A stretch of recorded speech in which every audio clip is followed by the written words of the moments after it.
Ahora esta casa es de ellos, tú ya no puedes venir más. Mi hijo se quedó con mi mansión y se la entregó a la familia de su esposa. 3 días después, vinieron a golpear mi puerta, gritando que había fantasmas en la casa. Me alegra mucho que estés aquí.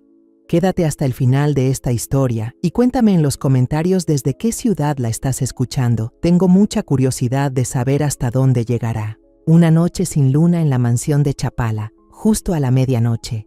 El grito de Esperanza, mi nuera, rompió la oscuridad. ¡Apaga la luz! ¡Apágala! Las luces de la habitación parpadeaban locamente y una luz roja teñía las paredes. Yo lo veía todo desde la pantalla de mi laptop, las siluetas corriendo en pánico, cruzando de un lado a otro. El chorro del grifo de la cocina salía con fuerza, el agua se desbordaba por el suelo, brillando bajo las luces intermitentes.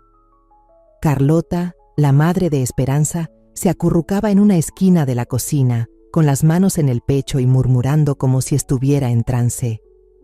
«Me está mirando. Hay algo en el pasillo. Me está mirando». Su voz temblaba, a punto de llorar. Emanuel, mi hijo, golpeó con fuerza el interruptor general en la esquina del cuarto. Le temblaban tanto las manos que casi deja caer la lámpara.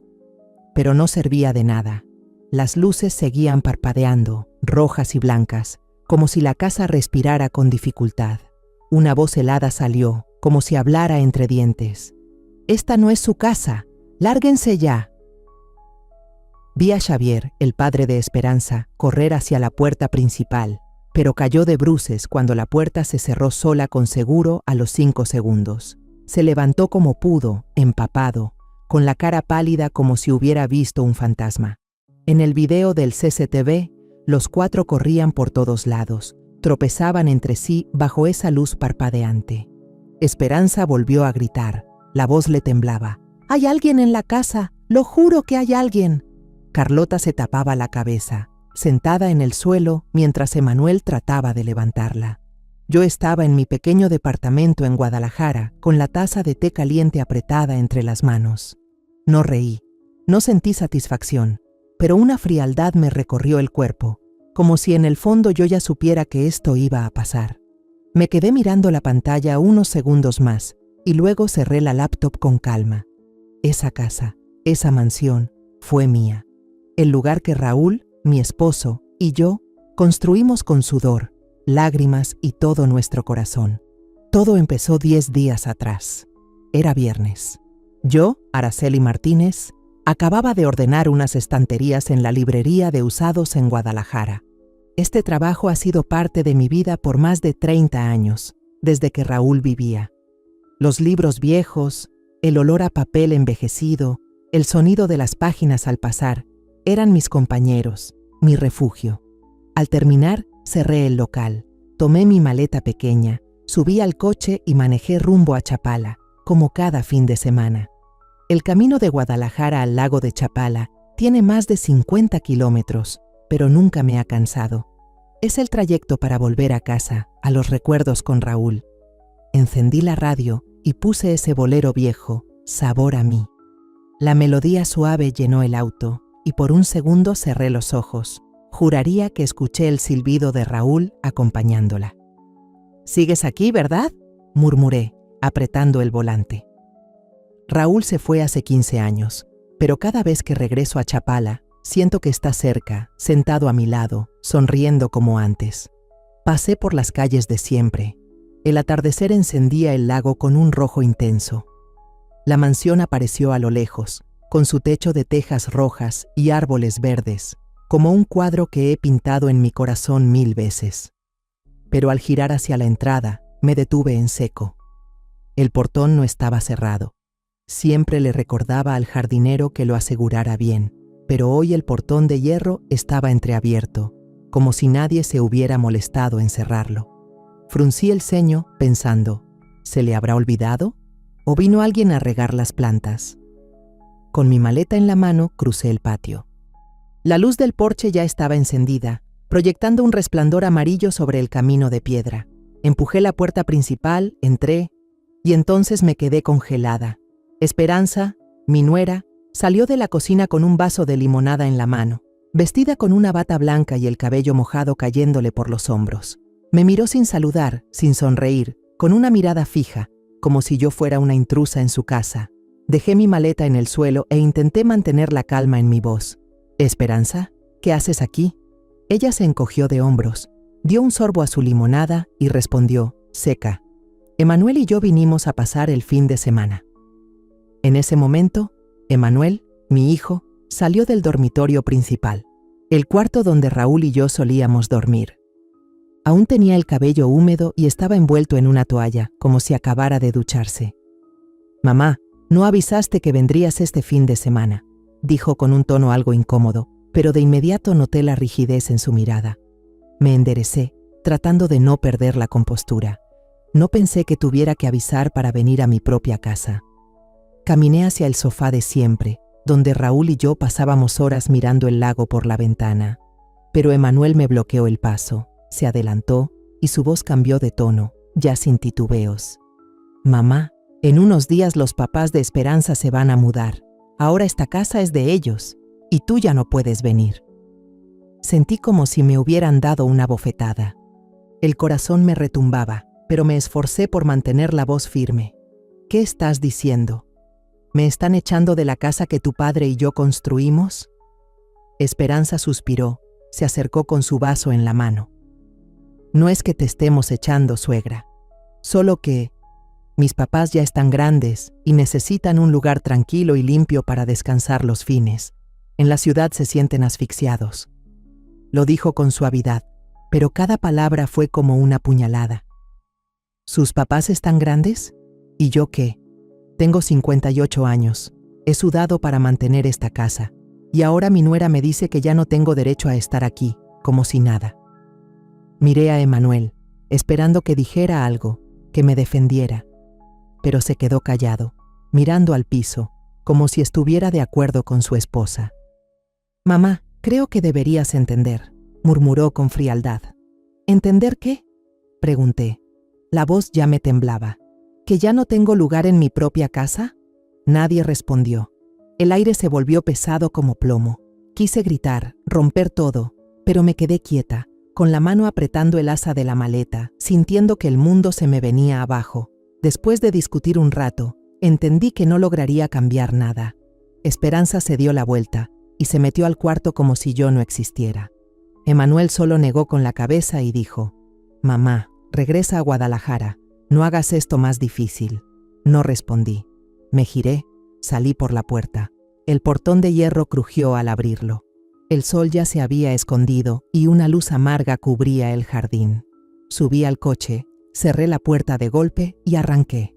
En mi cabeza solo había una pregunta: ¿por qué mi propio hijo me haría esto? En el camino de regreso a Guadalajara no encendí el radio. Sabor a mí solo me haría pedazos el corazón. Apreté el volante, con los ojos ardiendo, pero sin dejar que salieran las lágrimas. Pensé en Raúl, en los días en que elegíamos juntos cada ladrillo, cada ventana de la casa. Soñábamos con un lugar para descansar en la vejez, donde los nietos jugaran felices. Y ahora, mi propio hijo destruyó ese sueño, entregándoselo sin piedad a la familia de su esposa. Regresé al pequeño departamento en Guadalajara completamente agotada. Las piernas y los brazos me dolían como si hubiera caminado 100 kilómetros. Ese lugar, con una sola recámara, una cocineta y una mesa de madera vieja, de pronto se sentía más sofocante que nunca. Me dejé caer en la silla, con la maleta todavía tirada en el suelo desde el día anterior. La luz de la lámpara proyectaba un resplandor tenue en la pared, y eso me recordó los atardeceres en Chapala, donde alguna vez creí que encontraría paz al final de mi vida. Pero ahora, esa mansión, el hogar que Raúl y yo construimos con todo nuestro corazón, había sido arrebatada por mi propio hijo. Pasaron 2 días sin que tocara el celular. La pantalla seguía apagada, inmóvil sobre la mesa, como si supiera que yo no quería escuchar ni una palabra más del mundo exterior. No comí, no dormí, solo me quedé ahí, mirando por la ventana hacia las luces lejanas de la ciudad. Me preguntaba si acaso había hecho algo mal para que Emanuel, el hijo que crié con tanto amor, me diera la espalda de esa manera, pero luego sacudí la cabeza. No, no hice nada mal. Le di demasiado. Amor, dinero, hasta los sueños que alguna vez tuve para mí misma, se los entregué. Y ahora también se había llevado lo que era mío. El lunes por la mañana, el teléfono sonó de repente, sacándome de mis pensamientos. El nombre de Emanuel apareció en la pantalla. Dudé. Mi mano flotaba sobre ese aparato viejo. Al final contesté, aunque por dentro no quería. Su voz sonó fría, como si leyera un contrato. Mamá, solo te aviso para que no te sorprendas. La casa de Chapala ahora es de los papás de Esperanza. Van a ir a verla el fin de semana. No vuelvas más por allá. Sentí un nudo en la garganta. ¿Qué dijiste?, pregunté, con la voz quebrada. Esa es mi casa. Emanuel respondió con total calma. Mamá, estás sola. ¿Para qué necesitas una casa tan grande? Ellos la van a aprovechar mejor. Lo dijo con suavidad, pero cada palabra me atravesó como un puñal. ¿Que estoy sola? ¿Y eso qué significa para él? ¿Cree que soy una anciana inútil, sin derecho a estar en el lugar que ayudé a levantar con mi propio esfuerzo? Antes de que pudiera contestar, la voz de Esperanza se metió en la llamada, dulce pero llena de intención. Mamá, ya está grande. Los padres deben pensar en los hijos, no aferrarse a lo que ya no les toca. Esa casa nos queda mejor a nosotros.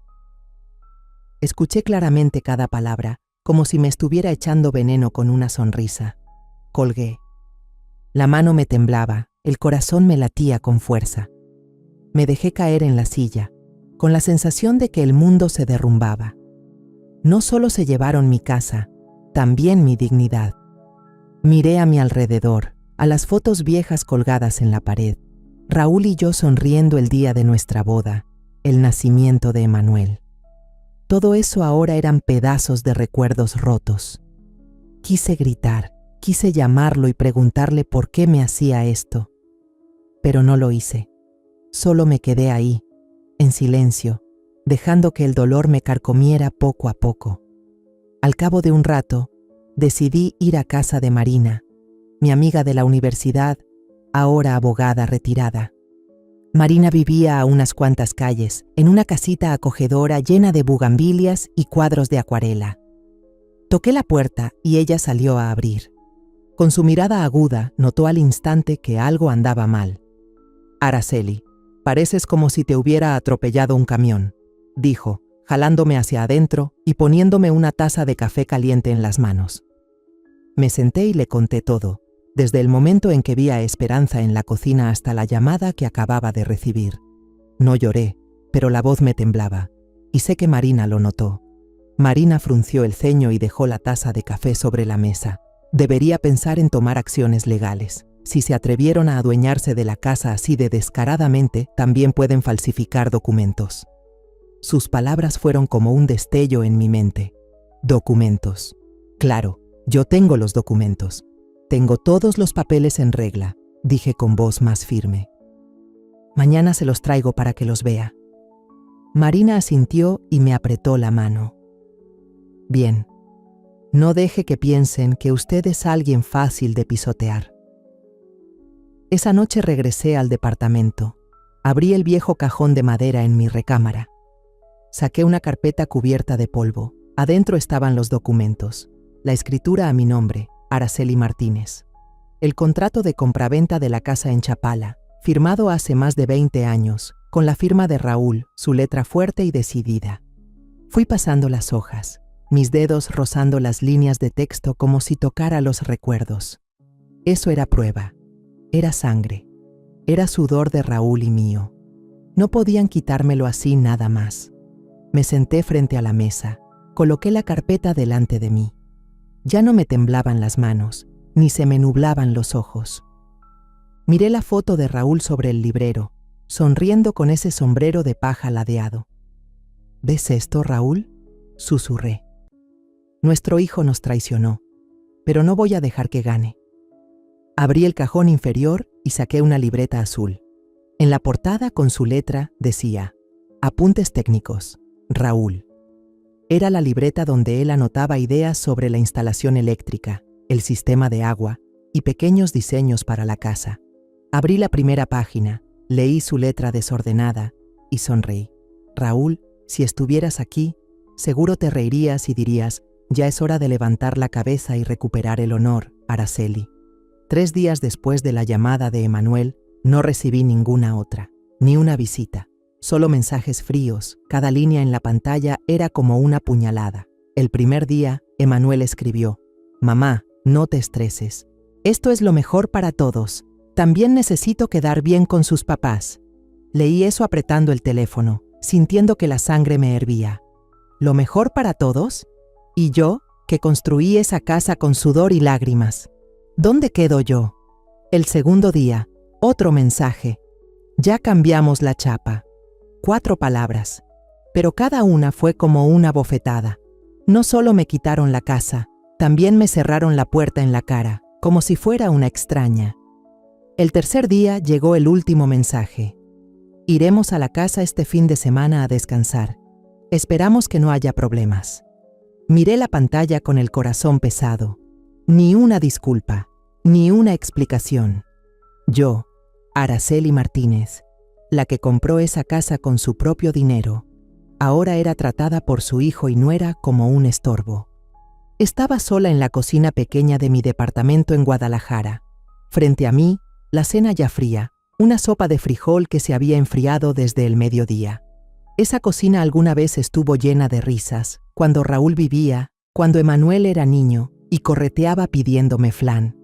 Ahora solo quedaba el silencio, y cada tic-tac del reloj colgado en la pared me recordaba que el tiempo me había quitado demasiado. Miré por la ventana, las luces de la ciudad titilando a lo lejos, y me pregunté, ¿si un día yo muriera, a Emanuel y Esperanza les importaría? ¿O solo me recordarían cuando les hiciera falta el dinero, la casa o algo más que pudieran arrebatarme? El jueves por la mañana decidí ir a casa de Marina. Necesitaba a alguien que me escuchara, alguien que pudiera ayudarme a encontrar una salida de esta pesadilla. Marina abrió la puerta con su sonrisa cálida de siempre, pero en sus ojos había una mirada aguda, como si ya supiera que venía con una mala noticia. «Pasa, Araceli», dijo, y me llevó directo a la sala. En la mesa ya había una jarra de café negro, justo como me gusta, y el aroma fuerte llenaba todo el cuartito.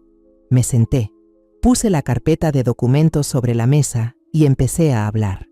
Le conté sobre los mensajes de Emanuel, sobre cómo Esperanza hablaba como si yo fuera una carga, sobre la sensación de traición por parte del hijo que yo misma había criado. Marina escuchó sin interrumpir, solo asentía de vez en cuando o me apretaba suavemente la mano. Cuando terminé de contarle, empujé la carpeta hacia ella. Dentro estaban las escrituras a mi nombre, el contrato de compraventa de la casa en Chapala y notas con todos los gastos en los que había apoyado a Emanuel, desde la universidad, la compra del coche, hasta la boda lujosa con Esperanza. Marina fue revisando hoja por hoja, sus ojos recorriendo cada línea con la concentración de una abogada con experiencia. Luego levantó la mirada con un tono serio. «Los papeles están en regla. Nadie puede discutir que usted es la dueña, pero si ya se atrevieron a tomar la casa así de descarado, temo que también podrían intentar hacer algún traspaso por debajo del agua. Tiene que adelantarse». Fruncí el ceño preguntando, «¿Se refiere a demandarlos?». Marina negó con la cabeza y dejó su taza sobre la mesa. «No por ahora. Un juicio toma tiempo, y usted no necesita rebajarse a eso, pero sí necesita un movimiento claro, que deje ver que la casa es suya y que no se va a dejar». Sus palabras fueron como una luz en medio de la confusión. Yo no quería llevar a mi hijo a juicio, no quería hacer de esto una guerra pública, pero tampoco podía dejar que pensaran que me iba a dejar pisotear. Levanté la mirada, con voz suave pero firme. «No quiero venganza, solo quiero jugarles una broma, que se den cuenta de que no soy alguien fácil de aplastar». Marina me miró, sonriendo apenas. «Creo que puedo ayudarla con eso», dijo, y sacó su celular, marcando un número. «Darío, esta noche ven a cenar con tu madre. Hay algo en lo que quiero que me ayudes». Fruncí el ceño, sin entender qué planeaba, pero la chispa en los ojos de Marina me hizo sentir una pizca de esperanza. Esa noche, Marina me invitó a quedarme a cenar. Darío, su hijo, un ingeniero en automatización de unos 30 años, llegó a casa con una sonrisa amable. Era alto, delgado, con gafas, y parecía más un aficionado a los acertijos que alguien problemático. Marina nos presentó, y Darío me estrechó la mano diciendo: «He visto la casa de usted en Chapala. De niño me gustaba sentarme frente a la reja y pensar que era un castillo de verdad».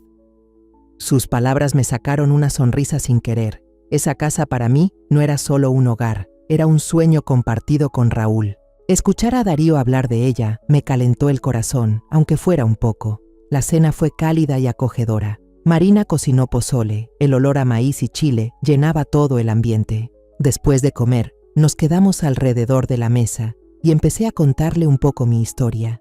No entré en detalles, solo lo suficiente para que Darío entendiera que Emanuel y Esperanza se habían apoderado de la casa y que yo quería hacer algo para que reconocieran su error. Cuando pregunté: «¿Se te ocurre alguna forma de hacer que esa casa sea menos habitable?», Darío sonrió y sus ojos brillaron como si le hubieran dado un acertijo nuevo. «Creo que puedo lograrlo», dijo, con una voz llena de seguridad. Marina se metió en la conversación y sonrió leve. «Él es ingeniero, pero muy travieso. Podría ayudarte a crear una casa un poco fuera de lo común». Miré a Marina, luego a Darío, y sentí como si acabara de encontrar dos aliados en una batalla que ni siquiera sabía que iba a pelear.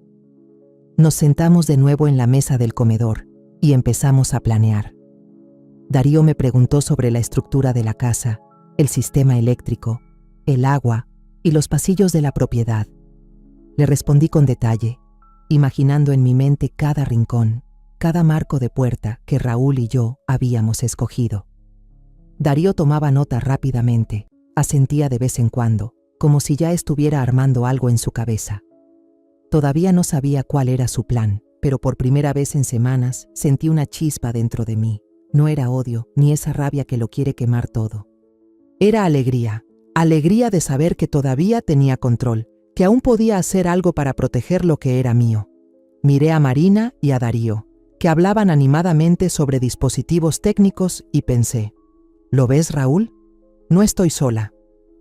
Esa noche, al regresar al departamento, el teléfono vibró. Era un mensaje de Esperanza. «Vamos a llevar a mis suegros a ver la casa el domingo. Están muy emocionados. Por favor, no vayas, no queremos problemas». Lo leí y sentí como si me hubieran echado un balde de agua fría. Ni un por favor, ni un mamá. Solo una orden, como si yo fuera un estorbo en su historia. Apagué el teléfono, no respondí. Solo me senté en la silla y miré por la ventana.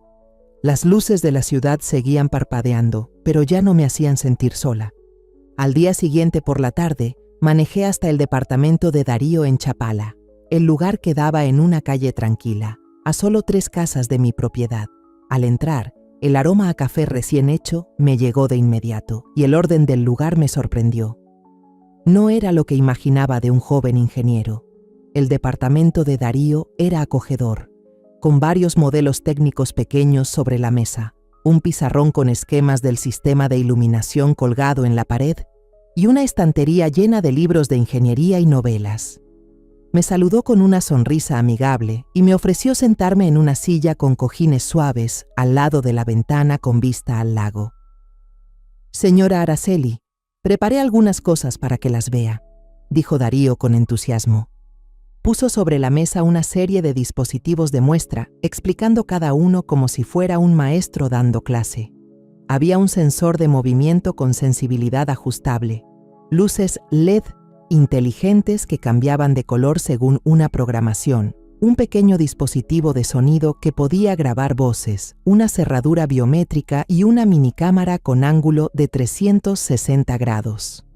Miraba cada cosa con mezcla de curiosidad y asombro. Darío sacó un iPad y me mostró un video de prueba grabado en su propio departamento. En el video, las luces parpadeaban cuando él pasaba por la puerta, cambiando de blanco a rojo y luego a azul, acompañadas por un sonido grave que parecía un susurro lejano. «Todo se puede controlar desde el celular o una computadora», explicó Darío.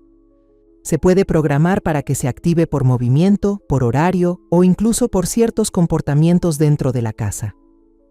Asentí con la cabeza, empezando a imaginar el plan.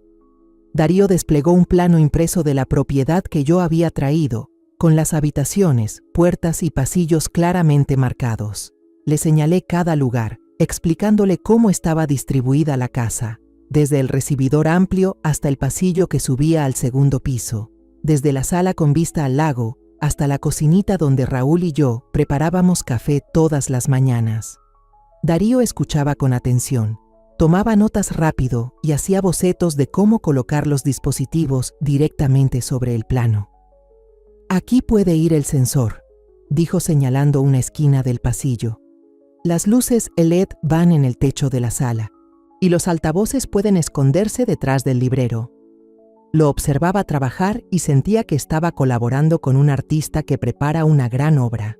Pero entonces me detuve, dudando un poco, y le pregunté, «¿Estás seguro de que esto no es ilegal?»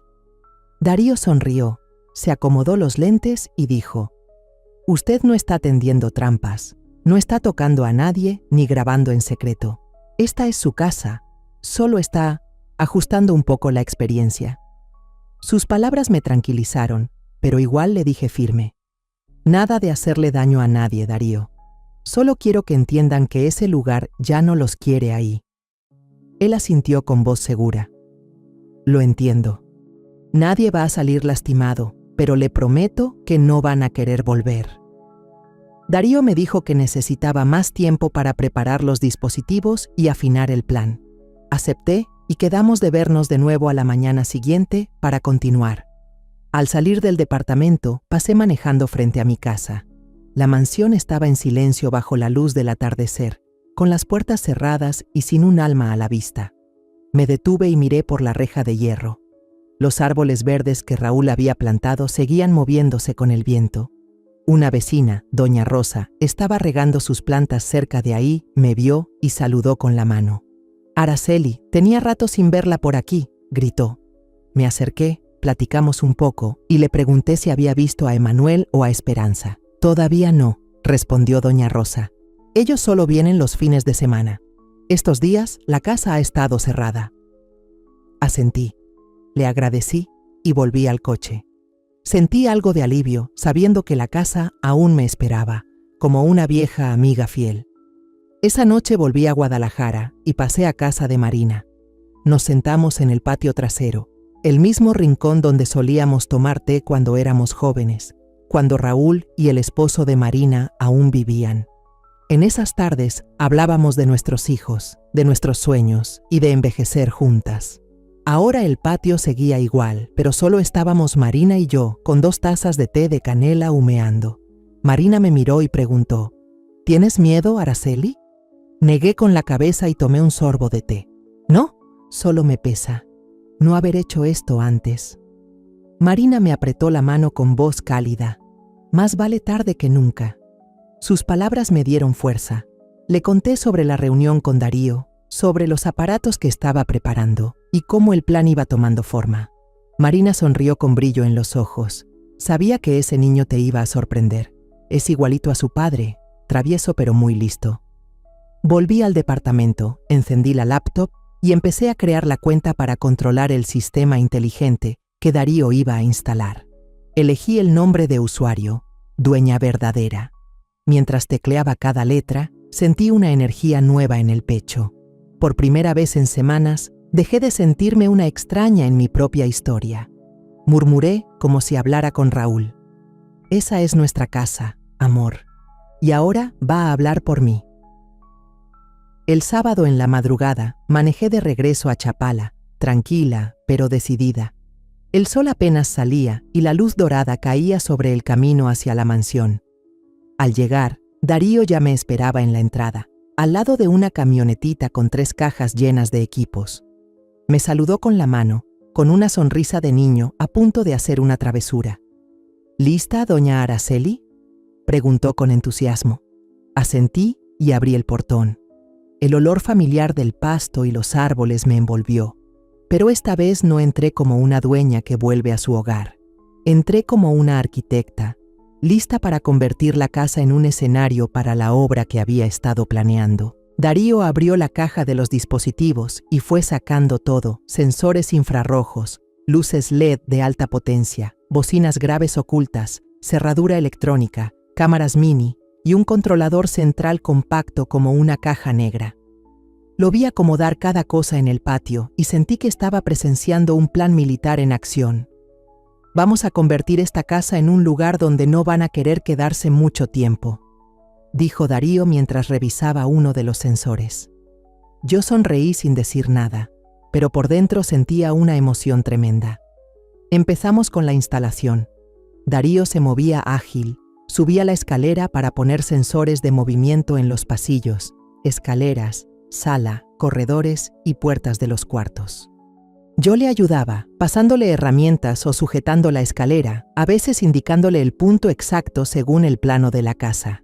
Este sensor va a detectar cualquier movimiento, explicó mientras colocaba uno en una esquina de las escaleras. Cuando alguien pase, se activan las luces y las bocinas.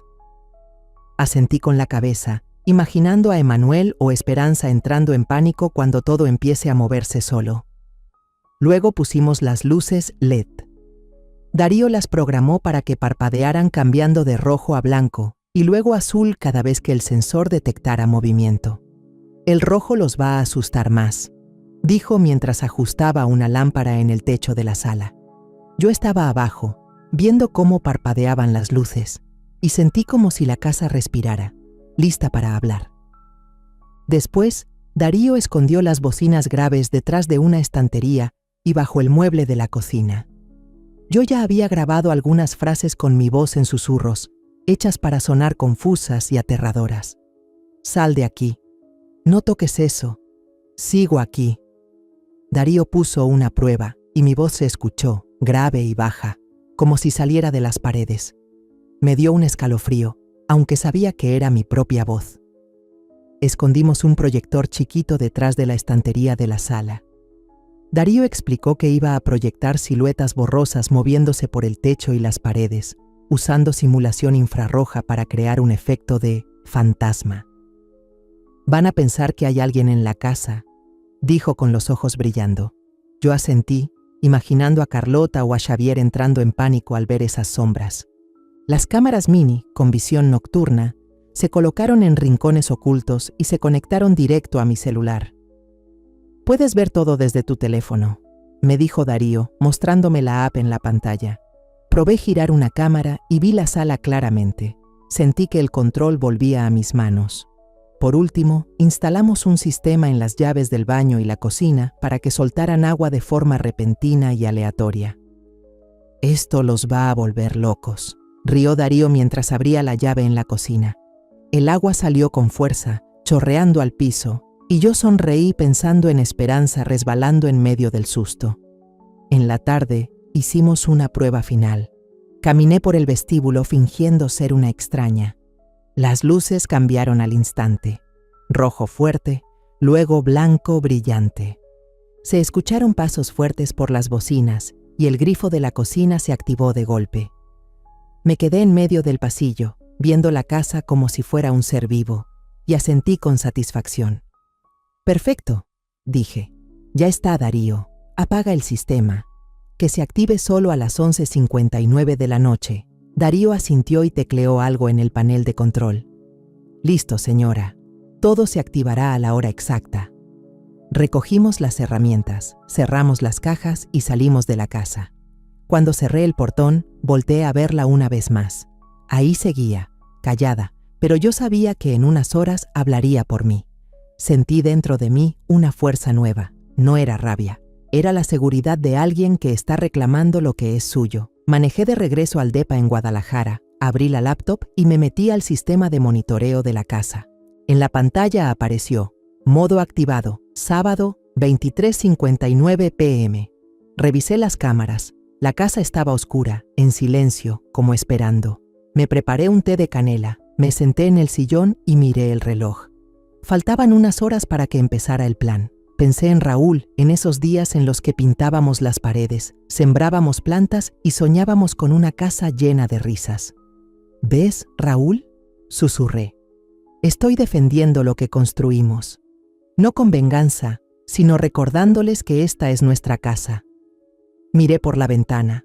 Las luces de la ciudad titilaban como estrellas. Sabía que esa noche, la casa iba a ser como una tormenta chiquita, no para destruir, sino para abrir paso a la verdad. Cerré la laptop, dejé la taza sobre la mesa y me recosté en el sofá. El reloj marcaba las 8 de la noche.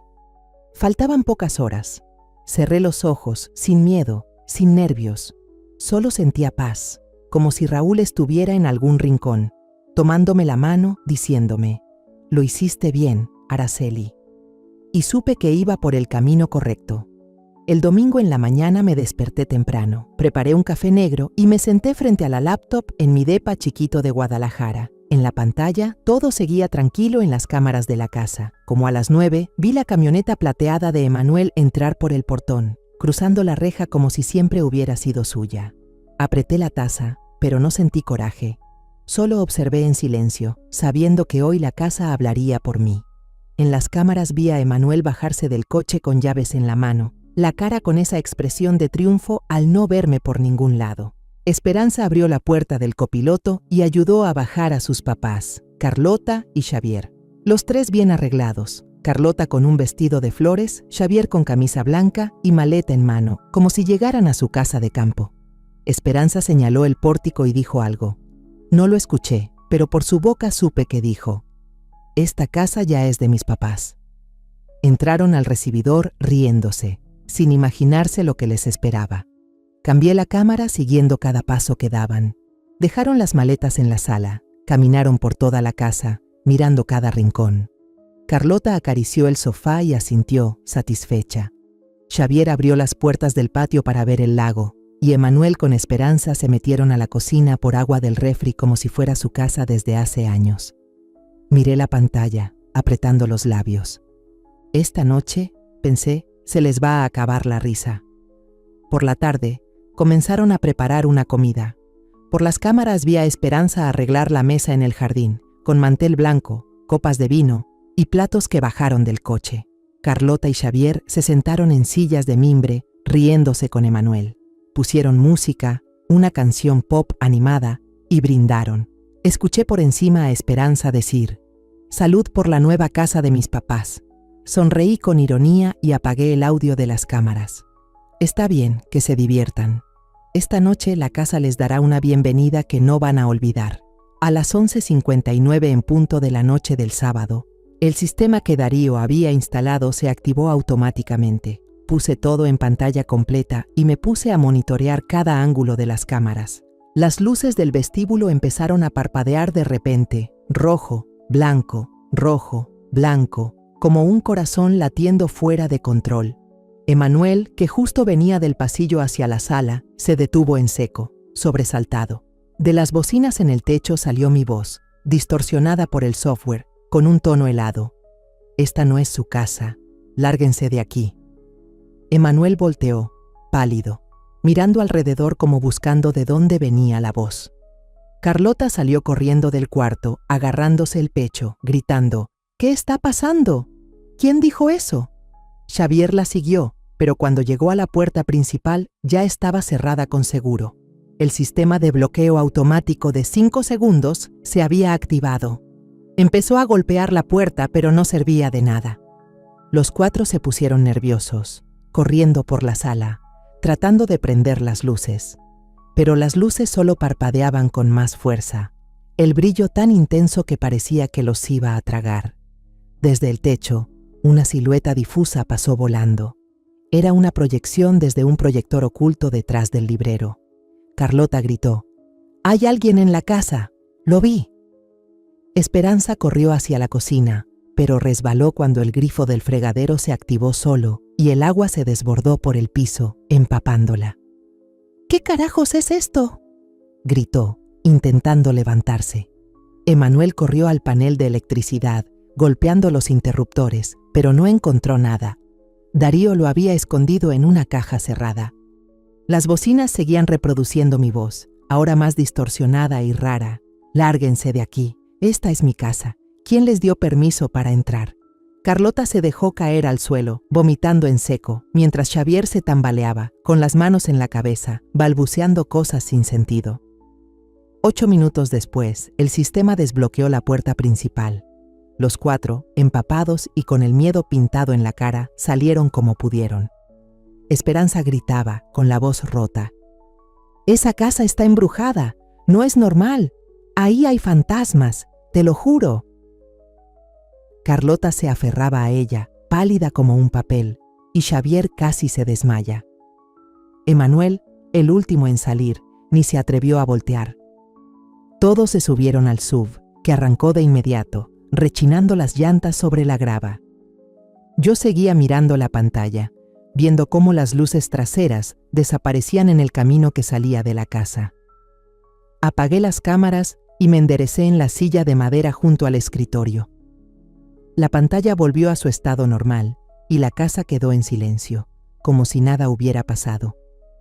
Tomé un sorbo de café, ya frío, y sentí una calma extraña. No era alegría por haber ganado, era algo más profundo, como recuperar mi voz. Esa casa, la que Raúl y yo construimos, hizo justo lo que quería, sacar a quienes no pertenecían ahí. El lunes por la mañana, a las 10:04, sonó el teléfono. Yo estaba en mi pequeño departamento en Guadalajara, con una taza de café en la mano, mirando por la ventana. El nombre de Emmanuel apareció en la pantalla. No contesté de inmediato, dejé que sonara una y otra vez. Llamó 3 veces seguidas, cada vez más insistente. Al final, contesté con voz tranquila: «¿Bueno?». Del otro lado, la voz de Emmanuel sonó llena de rabia, casi gritando: «¿Qué demonios le pasa a la casa de mamá? Los papás de Esperanza están tan asustados que lloraron».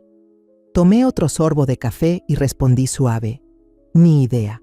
Ese sistema se ha estado fallando últimamente, o tal vez tuvieron mala suerte y justo les tocó cuando empezó a fallar, ¿no?». Emmanuel no pudo contenerse y gritó por teléfono: «¿Qué clase de falla es esa que parece cosa de fantasmas? No te hagas, mamá». Me quedé en silencio un momento y luego dije con voz tranquila: «Si eso piensas, revisa lo que quieras. Es mi casa y sé bien cómo está». Antes de que pudiera decir algo más, colgué y dejé el celular sobre la mesa. El corazón me latía rápido, pero no era por miedo. Sentía una calma extraña, como si hubiera cruzado un límite, un punto donde las palabras de Emmanuel ya no podían herirme. Menos de 10 minutos después, el teléfono volvió a vibrar. Esta vez era Esperanza. Contesté y su voz sonó temblorosa, mezclada entre enojo y miedo. «¿Qué le pusiste a esa casa, ¿O nos estás espiando?». Suspiré y me enderecé en la silla. «Esperanza, si te da miedo el karma, no te robes descaradamente la casa de alguien». Ella tartamudeó. Quiso decir algo, pero no la dejé seguir. «¿Quieres saber la verdad? Pregúntate qué hiciste tú», dije, y colgué. El teléfono cayó sobre el sillón y me quedé mirando por la ventana. La luz del sol entraba fuerte por el vidrio y me hizo entrecerrar los ojos. Esa tarde, Emmanuel mandó un mensaje: «Si no explicas bien, voy a ir con un abogado». Lo leí y solté una risa seca. Él, amenazándome con demandarme, siendo yo la dueña legal de la casa. Escribí una sola línea: «Esa es la casa de tu madre. Si quieres demandar, adelante. Ahí veremos quién tiene la razón». Presioné enviar y apagué el celular, sin ganas de leer ni una palabra más suya. Me levanté, fui al librero y saqué una foto vieja de Raúl y yo, tomada en el jardín de la casa en Chapala. Estábamos sonriendo, tomados de la mano, con el lago brillando de fondo. Pasé los dedos por el marco y susurré: «¿Ves, Raúl? Ya no dejo que me pisoteen». Esa noche volvió a sonar el teléfono. Reconocí el número de Emmanuel de inmediato. Dudé un poco, pero contesté. Su voz era distinta, más suave, casi rogando: «Mamá, ¿de verdad quieres cortar la relación con nosotros?». Sus palabras me detuvieron. Por un instante recordé cuando Emmanuel era niño, cuando se agarraba de mis piernas y me pedía cuentos antes de dormir. Pero esa imagen se desvaneció, reemplazada por su cara fría, echándome de la casa. Respondí, con voz lenta pero firme: «No, Emmanuel, no te estoy cortando a ti. Estoy cortando lo que ustedes no supieron valorar. Antes de que dijera algo más, colgué y dejé el teléfono sobre la mesa. Esa noche me senté en mi cuarto y abrí la carpeta con los papeles de la casa. Busqué la parte de derechos de sucesión, donde el nombre de Emanuel estaba como heredero.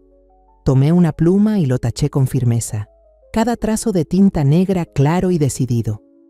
No me tembló la mano, no dudé. No lo hacía por enojo, sino porque entendí que no podía seguir esperando algo de un hijo que ya me había dado la espalda. Cerré los documentos, los guardé en el cajón y sentí que me quitaba un peso de encima. A la mañana siguiente fui a casa de Marina para contarle lo que había pasado. Estaba regando las plantas en el jardín, con un delantal verde manchado de tierra. Cuando le conté de las llamadas y los mensajes, Marina dejó la regadera y me miró. Hiciste bien. Ellos tienen que entender que no pueden usarte como si fueras nada. Le mostré los papeles, señalando donde taché el nombre de Emanuel. Marina asintió y me tomó la mano. Esto no es un final, Araceli. Es el comienzo de algo nuevo para ti. Sus palabras fueron como una brisa fresca que me alivió el corazón. Me quedé en su casa hasta el mediodía. Almorzamos algo sencillo, pozole con tortillas de maíz. Hablamos no solo de la casa, sino también de los viejos tiempos, cuando éramos jóvenes, cuando Raúl y el esposo de Marina aún vivían. Las historias del pasado me hicieron reír, y por primera vez en semanas, esa risa me salió de verdad. El miércoles por la tarde, el timbre sonó una y otra vez, rápido, como si alguien tuviera prisa. Yo estaba quitando el polvo del estante de libros en mi departamento pequeño en Guadalajara, y me detuve en seco al escuchar ese sonido. Supe de inmediato quién era. Respiré hondo y fui a abrir la puerta. Emanuel y Esperanza estaban ahí, vestidos como si fueran a una junta importante. Emanuel traía puesto un traje gris y cargaba un fajo de papeles grueso. Esperanza llevaba una bolsa de piel Louis Vuitton carísima, y sus tacones hacían ruido sobre el piso de mosaico mientras entraba. No dije nada, solo abrí más la puerta para que pasaran. Se sentaron en el sofá, pero yo no ofrecí agua ni me senté. Me quedé de pie, con los brazos cruzados, mirándolos. Emanuel carraspeó, rompiendo el silencio. No queremos discutir, pero estás poniendo trabas innecesarias. La casa en Chapala, deberías traspasárnosla cuanto antes mejor. Intentaba sonar tranquilo, pero le noté la urgencia en los ojos. Pensaba que me iba a rendir fácil, como antes, cuando siempre cedía por amor a mis hijos. Esperanza se metió, con un tono filoso como cuchillo. Si no lo haces, te vas a morir sola. Nadie te va a cuidar, nadie te necesita. Sus palabras me quemaron por dentro, pero ni parpadeé. La miré directo a la cara y le respondí despacio. Bien, prefiero la soledad antes que vivir con ladrones. Ella me clavó la mirada, los labios apretados, como si estuviera a punto de aventarse encima. Emanuel levantó la mano para calmarla, pero sus ojos seguían fijos en mí, esperando una señal de que iba a ceder. Empujó el fajo de papeles hacia mí, con un tono más suave. Firma aquí, mamá, ya está listo el documento de traspaso. Miré las hojas, con una carpeta azul bien acomodada. Era su manera de decir que yo ya no tenía ningún derecho sobre la casa que Raúl y yo habíamos construido. Tomé los papeles, hojeé unas cuantas páginas y se los regresé. Mañana haré el traspaso de la casa, dije con calma, pero con frialdad. Pero no será para ustedes. Esperanza se levantó de golpe, tirando su bolsa al sofá. «¡Estás loca!», gritó. «¿Y a quién se la vas a dar?». Tenía la cara roja, los puños cerrados, como si fuera a pegarme. Emanuel la jaló de nuevo al asiento, pero también se le notaba el miedo en los ojos. «Mamá, ¿qué estás haciendo?», preguntó con la voz temblorosa. Me acomodé el cuello de la blusa y sonreí leve. Sé perfectamente lo que vale esa casa, y por eso mismo no se la puedo dar a gente malagradecida como ustedes. El ambiente se volvió denso. Emanuel abrió la boca, pero levanté la mano para detenerlo. «Ya basta», dije. «Ustedes decidieron cómo tratar a su madre. Ahora aguántense las consecuencias». Fui a abrir la puerta, indicando que se fueran. Esperanza se levantó molesta, sus tacones tronando en el piso. «Te vas a arrepentir», murmuró entre dientes. La miré directo. «Si llamo a la policía, la que se va a arrepentir no soy yo». Me echó una última mirada llena de veneno y jaló a Emanuel para irse. Él no dijo nada, solo bajó la cabeza y se fue con los papeles. La puerta se cerró de golpe detrás de ellos. Me quedé ahí parada un rato, mirando la puerta. No sentía rabia ni dolor, solo una especie de vacío limpio, como si hubiera barrido todo lo tóxico de mi vida. Regresé al cuarto, me senté y me preparé una taza de té de canela. El aroma cálido me recordó las tardes con Raúl, cuando nos sentábamos en el balcón de la casa a mirar el lago de Chapala brillar. Sonreí, no por haber ganado, sino porque sabía que hice lo correcto. Elegí cuidar mi valor, no rebajándome, sino levantándome, más fuerte que nunca. A la mañana siguiente me desperté con una sensación de alivio, como si se estuviera abriendo un nuevo capítulo en mi vida. Me puse una camisa blanca sencilla, me até el cabello con cuidado y preparé los documentos con esmero. Marina pasó por mí a las 8 en punto, con una sonrisa que me dio fuerzas. «¿Lista, Araceli?», preguntó con la mano en el volante. Asentí, abracé mi carpeta y subí al coche. Manejamos hasta la Notaría Ramírez, en el centro de Guadalajara, un edificio pequeño pero serio, con puertas de cristal relucientes y un letrero de bronce que brillaba al sol. Marina me contó que Ramírez, quien nos atendería hoy, había sido su aprendiz, y ahora era un notario muy respetado en la ciudad. Adentro olía a café recién hecho. Había una mesa de reuniones ya preparada con tazas humeantes de café negro, un montón de documentos acomodados en orden y el suave zumbido de una impresora en la esquina. Me senté, puse mi carpeta frente a mí y pasé la mano por la portada. Este era el último paso, pensé, no para cerrar una batalla, sino para empezar un camino nuevo. Ramírez, un hombre de mediana edad con lentes de aro dorado, me saludó con un apretón de manos cálido. «Señora Martínez, ya revisé los papeles. Todo está en orden y listo», dijo con voz tranquila. Había mandado una invitación a Emanuel y Esperanza, avisándoles que quería verlos para comunicarles algo importante.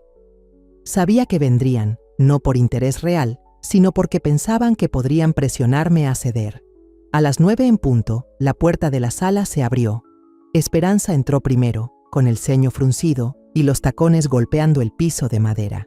Llevaba un vestido ajustado y costoso, una pulsera dorada que brillaba en su muñeca, pero sus ojos mostraban desconfianza. Emanuel venía detrás, callado, con la cabeza baja y las manos en los bolsillos. No me miró, solo se sentó frente a mí, los hombros caídos como si llevara una carga. Asentí sin sonreír, abrí la carpeta y saqué una hoja. Se la empujé hacia ellos con voz tranquila. «Mamá ya firmó la transferencia de la propiedad de la casa en Chapala. A partir de ahora, pertenece a la Fundación Mujeres Sin Techo, una organización que apoya a mujeres sin hogar en Jalisco. Ellas tienen derecho de uso vitalicio, nadie puede tocarlas». El ambiente se congeló. Emanuel levantó la cabeza de golpe y balbuceó. «¿Qué? ¿Esa fundación qué tiene que ver contigo? ¿Por qué les das la casa?» Su cara se puso roja y apretó el borde de la mesa, como si no pudiera creer lo que escuchaba. Esperanza estalló, golpeó la mesa y los papeles salieron volando. «¡Estás loca!», gritó con los ojos desorbitados. «¿Cómo te atreves a darles la casa a esos vagabundos? ¿Quién te crees que eres?». Su voz retumbó por toda la sala, pero yo ni parpadeé. Marina, sentada a mi lado, habló firme. «Si sigues actuando así, llamo a la policía». Esperanza la fulminó con la mirada, pero se dejó caer en la silla, jadeando. Emanuel le puso una mano en el brazo para calmarla, pero no me quitaba los ojos de encima, como buscando una señal de que estaba bromeando. Me levanté, me acomodé la ropa y hablé despacio pero firme. «Ya no tengo nada más que decir. A partir de ahora, encárguense de su vida. Para mí, ya no hay vínculos entre nosotros». Los miré por última vez. No con rabia ni tristeza, sino con paz. Emanuel abrió la boca, como para decir algo, pero ya me había dado la vuelta y salido del cuarto. Ramírez se paró para acompañarme hasta la puerta y Marina caminó conmigo, poniéndome una mano en el hombro como apoyo. Todavía se oían los gritos de esperanza desde la sala, pero yo no volteé. Sus palabras, las de Manuel, ya no tenían poder sobre mí. Afuera, el sol brillante de Guadalajara me dio en la cara. Respiré hondo, como si el aire nunca hubiera sido tan puro. Marina sonrió y me dio una palmada en el hombro. Lo hiciste muy bien, Araceli. Ahora vamos a desayunar, ya tengo hambre. Fuimos a una cafetería cerca de ahí y pedimos 2 platos de chilaquiles con café negro. Mientras comíamos, Marina me contó sobre sus planes, sobre cómo quería unirse a un grupo de voluntariado local. La escuché, y por primera vez en muchos meses sentí ganas de hacer algo nuevo, no solo por mí, sino también por los demás. Esa noche, regresé al departamento, abrí la ventana para que entrara el aire. Saqué mi libreta y escribí: hoy entregué la casa a quienes la necesitan más, no para castigar a nadie, sino para darle un nuevo sentido. Antes de dormir, me paré en el balcón y miré las luces de la ciudad parpadear. Pensé en la Fundación Mujeres Sin Techo, en las mujeres que encontrarían un hogar en esa casa. Sonreí, con el corazón más ligero que nunca. Una semana después, volví a Chapala, manejando por el camino de siempre que lleva a la casa. El sol de la mañana pintaba de dorado el lago y me hizo recordar los días en que Raúl y yo veíamos el amanecer desde el balcón. Abrí el portón, entré al jardín y respiré el aroma de las plantas, tan familiar como siempre. Pero hoy no venía a quedarme, venía a despedirme, a preparar la casa para sus nuevas dueñas. En mi bolso de viaje llevaba una caja de herramientas y la decisión de dejar todo en perfecto estado. Empecé a desmontar el sistema que Darío había instalado. Me subí a la escalera y con cuidado quité cada sensor de movimiento de los pasillos y escaleras. Las cámaras pequeñas las bajé del techo de la sala. Enrollé bien los cables. Saqué las bocinas que estaban escondidas bajo la alacena, donde antes salía mi voz aterradora. Fui guardando cada aparato en una caja, trabajando sin prisa. Poco a poco, la casa recuperaba su tranquilidad, como si nunca hubiera pasado ninguna tormenta. Me limpié el sudor de la frente y sonreí al recordar cuando Emanuel y Esperanza corrían como locos. Pero ahora ya no me importan. Estoy haciendo esto por mí, por la casa y por las personas que vendrán después. Cuando terminé con los aparatos, empecé a guardar los recuerdos. Tomé un trapo suave y limpié el polvo de cada marco viejo en la sala. Fotos de Raúl y yo, desde la boda hasta tardes tranquilas junto al lago Chapala. Las bajé una por una, las acaricié y las guardé en mi bolso con cuidado. Me detuve en una foto donde Raúl está bajo unos árboles, con su sombrero de palma inclinado. Sonreí y susurré: «Sigues aquí, ¿verdad?» No me las llevé todas, solo unas cuantas que más me gustan. Las demás las dejé en la pared, como un regalo para las mujeres de la Fundación Mujeres Sin Techo, para que sintieran el calor de este hogar. Cuando todo estuvo listo, preparé una tetera de té de canela y la llevé al balcón, el rincón favorito mío y de Raúl cada domingo por la tarde. El viento del lago soplaba suave, fresco, con olor a agua y pasto. Me senté en la silla de mimbre, tomé un sorbo de té y sentí cómo el aroma cálido de la canela me envolvía. Levanté la cara al cielo y hablé bajito, como si Raúl me escuchara. ¿Lo ves? No dejé que nos quitaran nuestra casa. Ahora va a servir para ayudar a otras personas que lo necesitan. Tú me entiendes, ¿verdad? El viento me movió el cabello, y por un segundo creí escuchar su silbido de siempre. Justo en ese momento, el celular vibró. Era Marina, que me llamó con una mezcla de alegría y un poco de sarcasmo. «Araceli, tu hijo y tu nuera están poniendo en venta su antiguo departamento. Darío lo vio en internet y me lo mandó. Parece que ya les cayó el karma». Solté una risa y negué con la cabeza. «Yo no necesito que les caiga el karma, Marina. Solo espero que lo que pasó los haga vivir de otra manera. Ah, y no me mandes el link del anuncio. No me da curiosidad». Marina se rió fuerte por el teléfono. «Está bien, eres más firme de lo que creía». Charlamos un ratito más y luego colgué, volviendo a mi taza de té y al reflejo brillante del lago. Me levanté, volví a la sala y empecé a arreglar todo por última vez. Puse unos jarrones con flores de papel sobre la mesa del comedor, flores rojas y amarillas bien vivas, como una bienvenida para las mujeres que vendrían. Limpié la mesa, acomodé las sillas y abrí las ventanas para que entrara la luz. La casa se iluminó, se sintió cálida, como lista para un nuevo comienzo. Prendí la radio y puse el bolero Contigo aprendí. La voz suave llenó el aire, como si remendara los huecos en mi corazón. Me paré en medio del cuarto, cerré los ojos y dejé que la melodía me envolviera. Esta casa, aunque ya no fuera mía, seguía siendo parte de mí, de Raúl, y ahora le daría esperanza a alguien más. Saqué mi libretita del bolso, me senté en el sillón y escribí. Perdí a un hijo, pero me encontré a mí misma, y yo misma soy la que merece amor antes que nadie. Cerré el cuaderno, sintiendo una paz que se expandía. Ya no era la madre que solo sabía sacrificarse, ya no estaba atrapada en el dolor. Soy Araceli Martínez, una mujer que recuperó su fuerza y su libertad. Una mañana preciosa, varios meses después, me desperté con los primeros rayos de sol filtrándose por la cortina de mi pequeño departamento en Guadalajara. Los pájaros cantaban afuera en el balcón y me sacaron una sonrisa. Me preparé una taza de café negro, el aroma fuerte llenó el aire y fui a la cocina, donde mis 5 perritos me rodeaban alegres. Tranquilos mis niños, dije entre risas, acariciando a cada uno. Movían la cola con emoción, mirándome con esos ojitos redondos llenos de cariño. Esta era mi nueva vida, una vida con ladridos felices y alegrías sencillas. Hace unas semanas decidí unirme a un club de lectura del barrio. La librería donde trabajé por más de 30 años se convirtió en un punto de encuentro para amantes de los libros.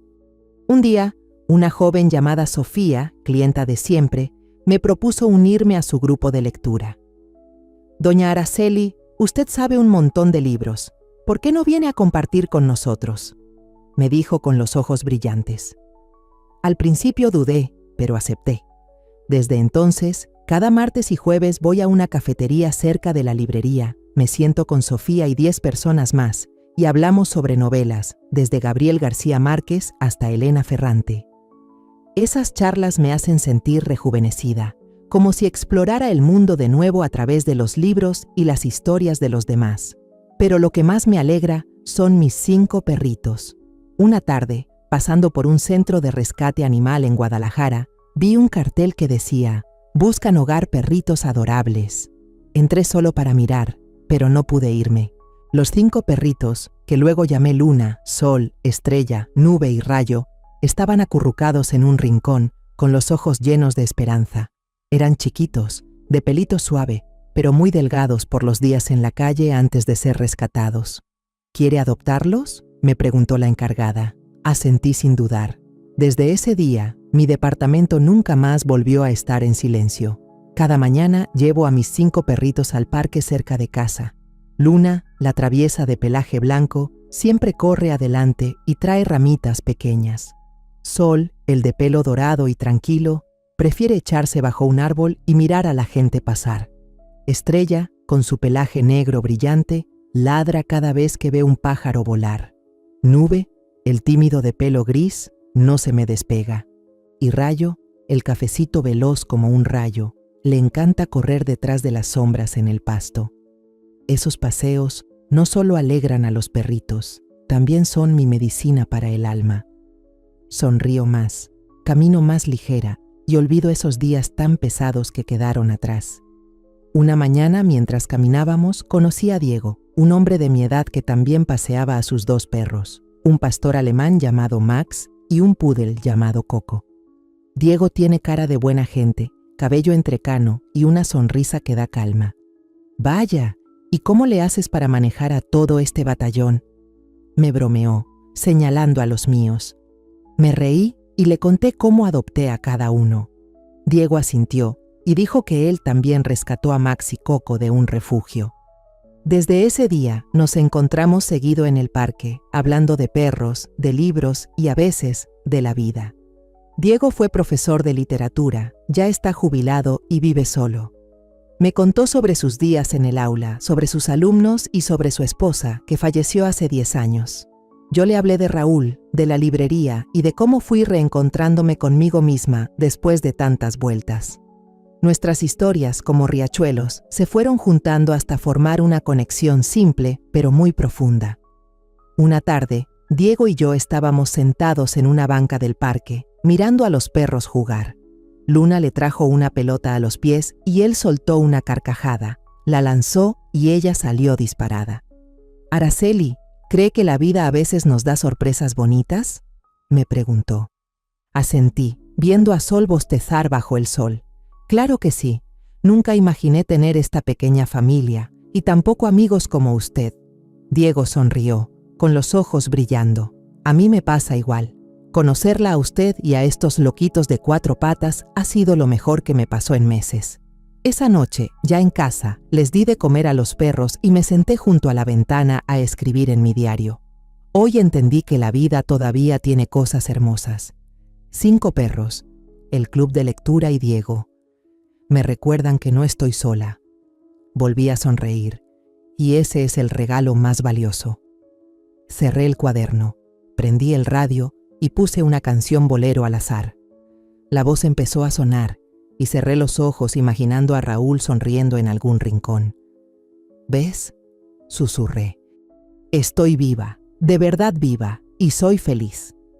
A la mañana siguiente volví a salir con mis perros. Diego ya me esperaba, con Max y Coco moviendo la cola. Caminamos, charlamos y nos reímos cuando Rayo intentó atrapar una mariposa.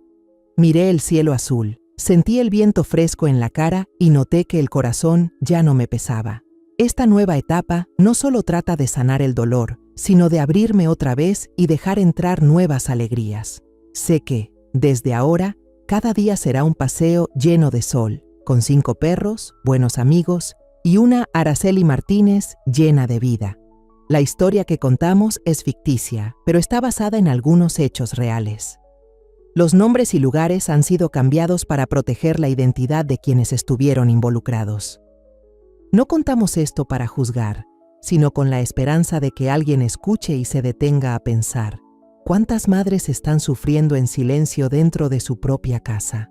Siento verdadera curiosidad. Si fueras tú, en mi lugar, ¿qué harías? ¿Elegirías callar para mantener la paz o te atreverías a enfrentarlo todo para recuperar tu voz?